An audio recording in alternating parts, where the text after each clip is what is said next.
Herbs and healing powers. Herbal medicine in Appenzell.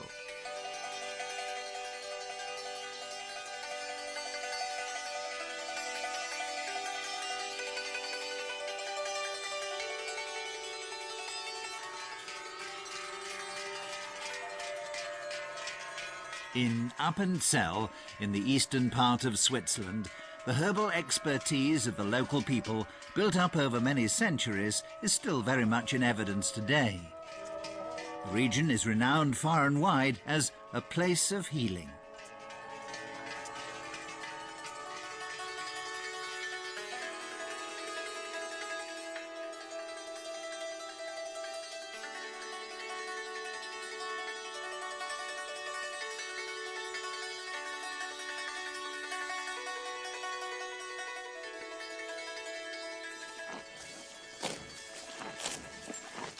The cows find the best herbs in the high Alps.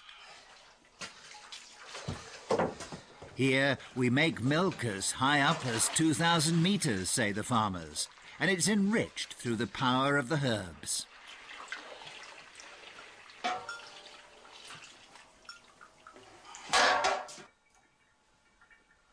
In former times, in remote hamlets where doctors were few and far between, everyone knew how to heal.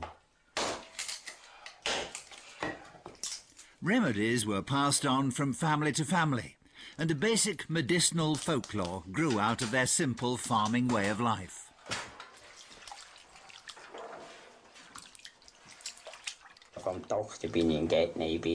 I'm anti-doctors. I nearly died of diphtheria at the age of 7, but I haven't been to a doctor since. I've had no accidents, so I never needed to. I don't like injections. I'm against poisons. They're suspicious of pills and doctors' injections. The farmers here would rather trust to their own experience and use what they know.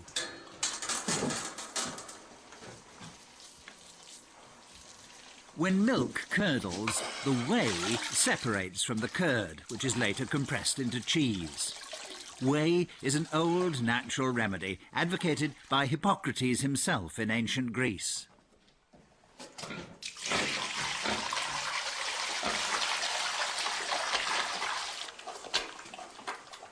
Whatever's good for the animals is good for people too. Whey contains valuable protein and it's low in sodium and almost free of fat. Health farms give their guests fresh whey every day. It's very good for therapeutic fasting.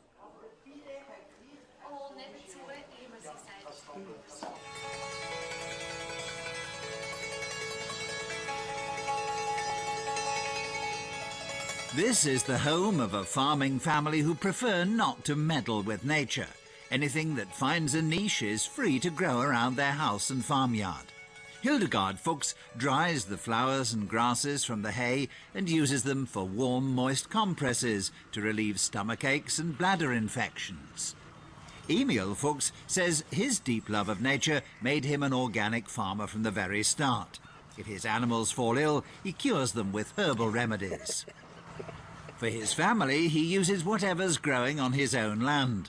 That way, he knows what he's got.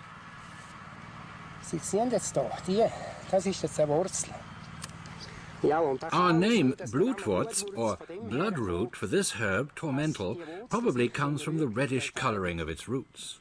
I can't tell you how many medicinal herbs I have growing here that will clear up digestive problems, any number. And that's what you need most of all for animals and people. What works for humans is also good for animals. When I see good results in the calving pen, I want to try that herb out on myself.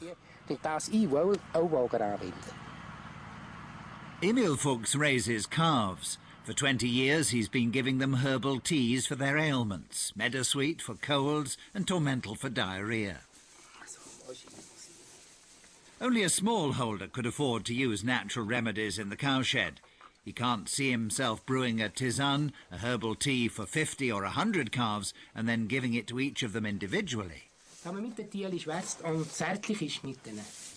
If you're gentle with the animals and talk to them, you can help as much as a vet. Herbal tea is just as good as antibiotics. Since I've been giving them tea, they haven't needed antibiotics anymore.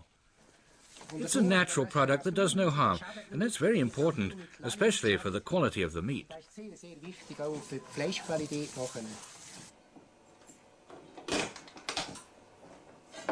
The Fuchs family drink herbal tea themselves regularly. He swears by meadowsweet for his rheumatic pains. Meadowsweet confirms the saying that the right medicinal plant grows just where an ailment occurs. This one's found in cold, damp, low-lying areas. People who don't collect plants themselves can obtain a wide range of herbs, tinctures, ointments and juices from Appenzell health stores and pharmacies. Emil Fuchs himself buys the vast quantities he needs for his animals here. It's important to get expert advice unless you know your medicinal herbs very well. Treating oneself can be dangerous. For every cure you need the correct dose and a special combination of herbs that work well together.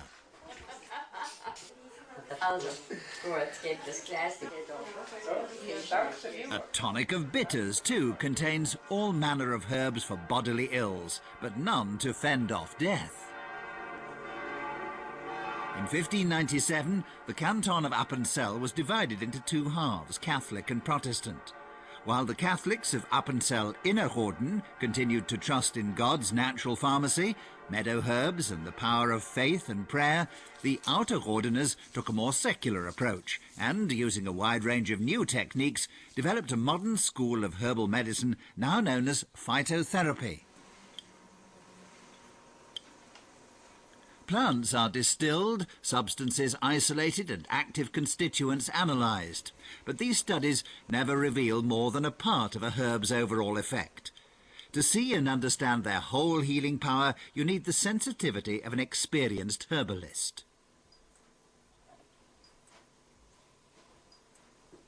Wholesale dealers supply dried, purified plants of a guaranteed composition to pharmacies and herbal practitioners. Liberal laws on the practice of medicine allow healers to prepare, sell and administer plant remedies made up to their own individual formulae. This enables herbal doctors to develop their skills and specialities to the full, combining modern and traditional methods, such as the medieval form of bloodletting. Das dahin ist der Schwanz, davon ist der Kopf. The leech sucks the blood out while injecting a substance that thins the blood and clears blockages in the veins and lymph vessels. The patient, in this case, remembers how such treatment helped her parents and grandparents in the past. People with varicose veins and leg pains are treated with leeches in spring and autumn, and that gives them another 4 to 5 months free of pain. It's done every year by the midwife.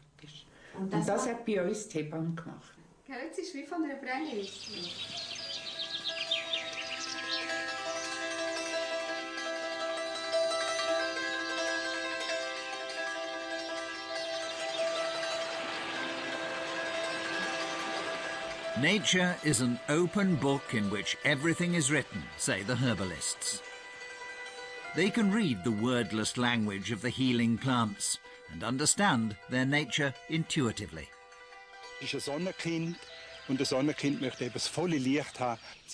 like a shower of sparks, a firework of sunlight, radiating impulsively from the flowers.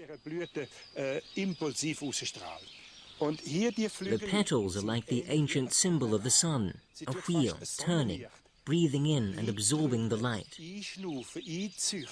And this energy most probably becomes the vital force that works such miracles in our nervous system.